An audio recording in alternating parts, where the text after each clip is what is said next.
Well, welcome to Provins Garage.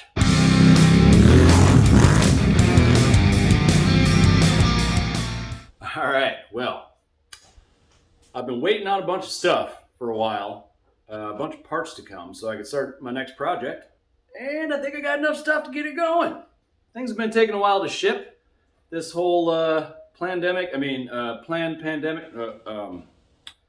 this whole pile of shit that's been going on has really screwed up shipping. So it's taken a while to get some stuff, but I got a lot of new stuff in, and I don't know if I did my math right. I think it's a great day to start a new project. So if you have a look over here, you can see I got a couple motors. So I actually had my brother-in-law, or future brother-in-law, request I build him a go-kart.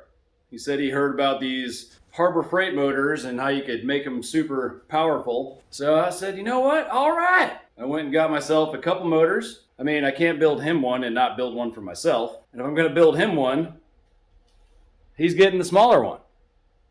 And I'm getting the bigger one.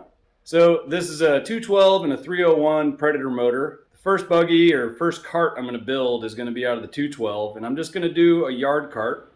No suspension really, just keep it simple. But 6.5 horsepower and 8 horsepower. I mean, if you know anything about me, if you've seen any previous episodes, you know I just can't leave good enough alone. So I ordered myself a couple party boxes.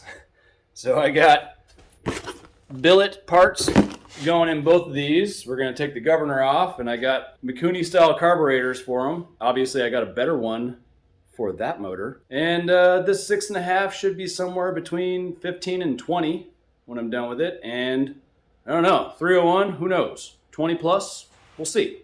And if it's not enough, I can get myself a little nitrous kit. Anyway, you can see I got my tubing bender out, and I'm ready to party. So let's get at it.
So here's where we are so far.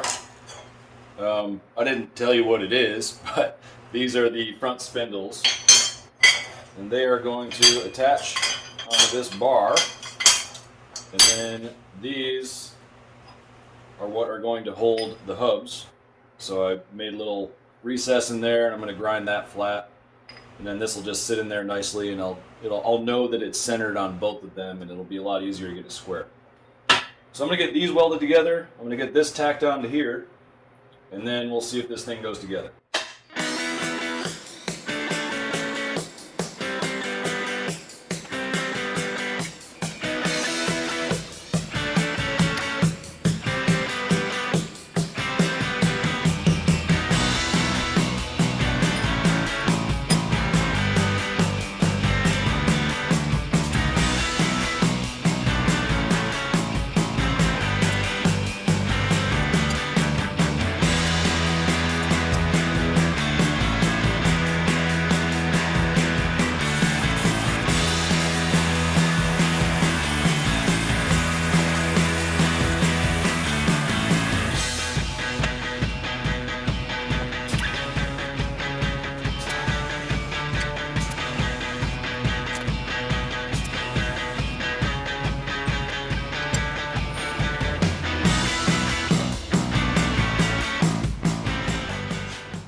it's still a little warm, but let's put this thing together.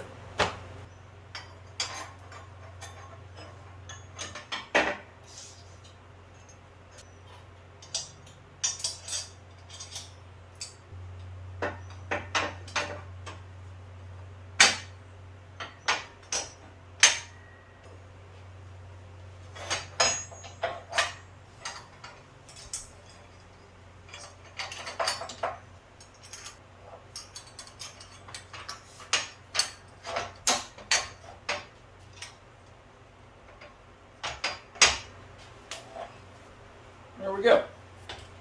Hopefully this allows it to turn enough, otherwise I'll have to grind some more out of here. I did make a little notch there for this thing, my little steering stem, to be able to open up more. If I gotta notch out some more, I will. It's probably not going to be enough steering, but we'll see once we get closer to that point. So now I'm going to move on to the frame.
Well, as it often turns out, I'm an idiot. So I kind of forgot to factor in where I marked this to bend it. And so there's a little clamp that comes across, you pop a little pin in, and I was marking it where the bend was supposed to start instead of where my clamp goes on there. So it was a little bit off. But whatever, I'm just going to extend this one down and it'll be fine.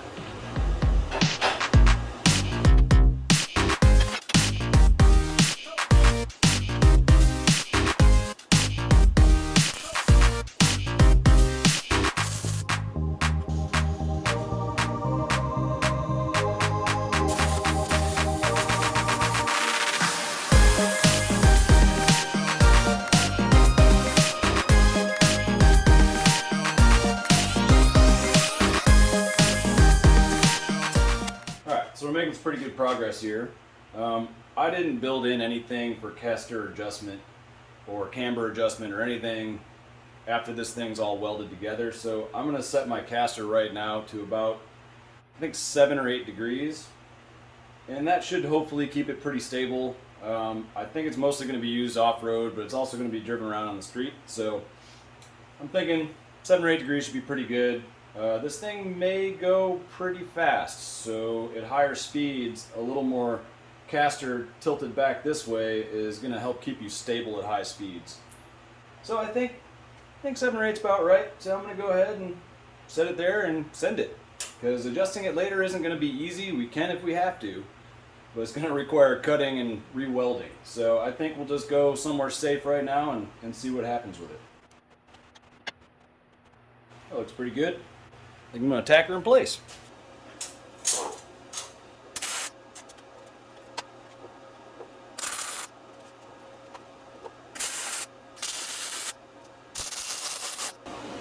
Well, I had a little bit of clearance issue with my torque converter.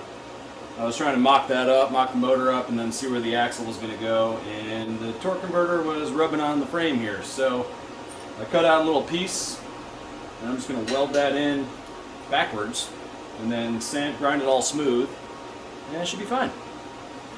Alright, so it was a little more work than I wanted it to be, but I got the clearance I needed for my torque converter here. It's all welded together. It's not the prettiest thing in the universe, but you're not going to be able to see it, so I don't care. So now I'm going to get the axle bearing mounts tacked on, and then I think we'll be able to get this thing on 4 wheels. So let's do it.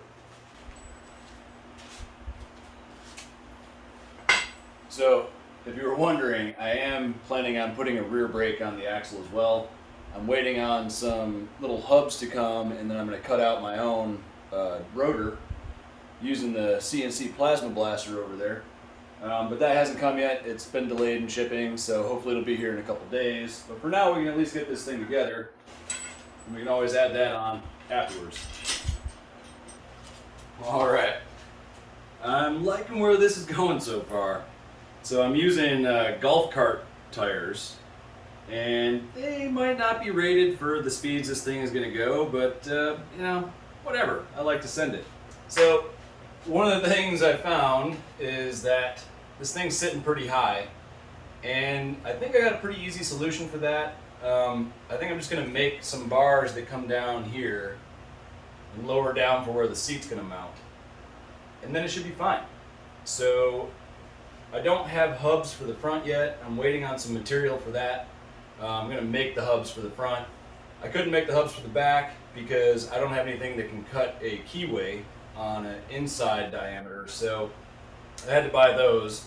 The fronts I didn't want to buy though. I didn't want to spend any money that I don't have to spend, so I decided to just make my own. I'm going to make them out of aluminum. That stuff should be here tomorrow, so I'll get on that then. But I think for now, I'm just going to make some more pieces to go in here to mount the seat, and then I'm also going to make a bumper type piece for up here, and then it's pretty much just steering and pedals and a brake. So we're actually almost there. I kind of like builds that go fast.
Alright, well, I made these hubs out of aluminum, and kind of knew it was going to be a pain because aluminum loves to warp, and so this one warped a little bit. The other one actually turned out pretty nice, but I had to go in and grind this weld off on the lathe and then try to get it flush and then weld it again, and then it was still a little bit off, so I had to put it in the lathe again and kind of just beat on it to straighten it out. So it got a little dinged up on there from the lathe, but it's finally straight and should work. Hopefully they hold up. And these took me way too long, so I think next time I'll probably just buy some. Anyway, I'm gonna get these bearings in and get them installed. I'm still waiting on the studs to come, but they should be here soon, and then we'll have this thing on 4 wheels.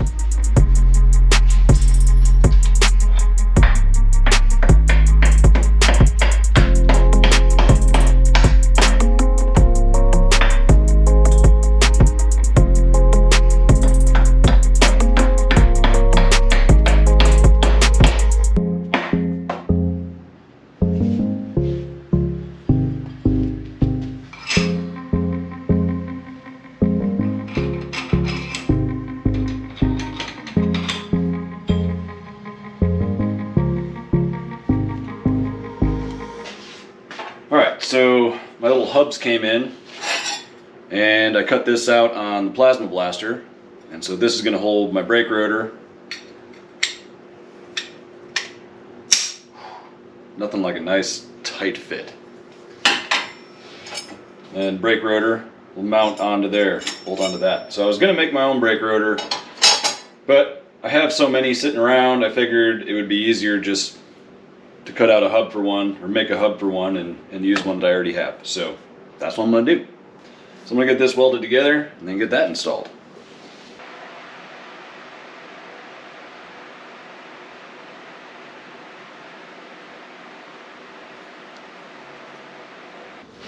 Alright, well that worked out pretty well. I was a little worried that this plate might warp a little bit as I was welding it on, but it didn't. So that worked out pretty nice. Alright, let's keep going. Alright, we got some front wheels mounted. And it looks like the bearings are doing their job. So I'm going to temporarily lock up the rear axle so that it can't slide in and out, and I'm going to put the rear tires on. And then I think the next thing I'm going to do is just make a temporary bar to connect the front wheels so they stay in line with each other. And that way I can steer it around a little bit just to move it around the garage, get it off blocks. And then we'll move on from there. Wow! Alright, well, I got some tie rods made.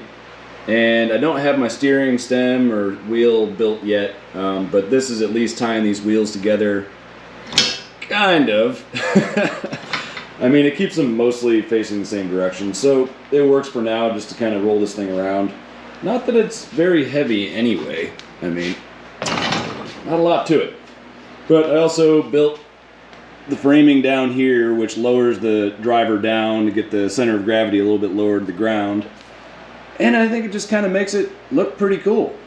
I kind of dipped this back or down a little bit to kind of suck your butt into the seat. And I think it's coming along pretty good. So, in the next episode, we're going to build this puppy.